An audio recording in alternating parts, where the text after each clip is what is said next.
कारण का त्या लवांडेने आमच्या साधू संतांबद्दल, आमच्या हिंदू धर्माच्या महाराजांबद्दल जे काय अपशब्द वापरले, त्या दृष्टिकोनातून हिंदू समाजामध्ये हा राग, ही चीड निर्माण होणं साजेशी आहे. मग लवांड्यांनी आपलं थोबाड थोडं बंद केलं असतं. आमच्या हिंदू राष्ट्रामध्ये राहूनच अगर आमच्या साधू संतांवर अगर अशा पद्धतीने कोण खालच्या दर्जाची टीका करण्याची हिंमत होत असेल तर असे कार्यक्रम अपेक्षितच आहेत. शेवटी हिंदुत्वादी विचाराचे आम्ही सगळेजण लोक आहोत. राष्ट्रवादी काँग्रेस, बीजेपी, शिवसेना हे नंतर, मुळात आम्ही हिंदू आहोत.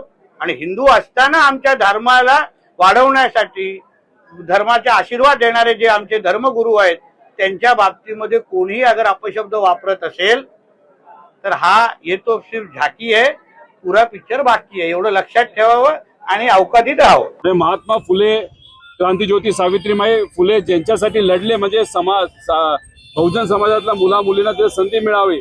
आता इथं अशा शाळा काढण्यात आलेल्या आहेत की तिथं फक्त काही ठराविक लोकांना तिथे संधी दिली जाणार.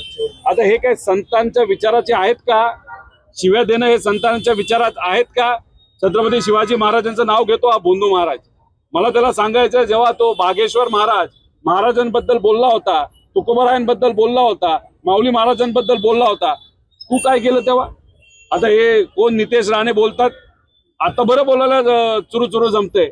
जेव्हा महाराजांबद्दल बोललं गेलं होतं, डॉक्टर बाबासाहेब आंबेडकरांबद्दल बोललं गेलं होतं, महात्मा फुलेंबद्दल बोललं गेलं होतं, कर्मवीर भाऊराव अण्णांबद्दल बोललं गेलं होतं, तुकोबारायांबद्दल बोललं गेलं होतं, आपल्या ज्ञानेश्वर माऊलींबद्दल बोललं गेलं होतं, तेव्हा हा चुरू बोलणारा मंत्री कसा बिळात जाऊन बसला होता का?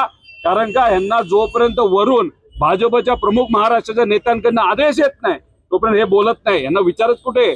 कपडे बदलल्यासारखे विचार बदलतात आणि पार्टी बदलतात.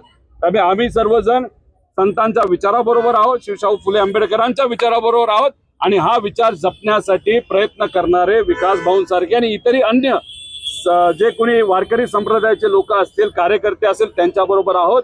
आणि मला जाता जाता सर्व वारकरी संप्रदायाच्या लोकांना मला विचारायचंय, कुठल्या संतांनी शिवीगाळ सांगितलं? कुठल्या संतांनी भेदभाव सांगितलेला?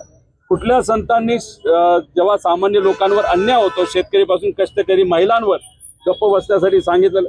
संतांनी नेहमी सांगितलं माणुसकी जपा. माणुसकी आपण जपतोय. त्यामुळे हे घुसखोर जे आहेत, जे मनुवाद पुढे घेऊन चाललेले आहेत, महिलांच्या प्रति कुठेतरी अनादर करणारे ही लोक, यांच्या विरोधात आमचा लढा असाच कायम त्या ठिकाणी लढ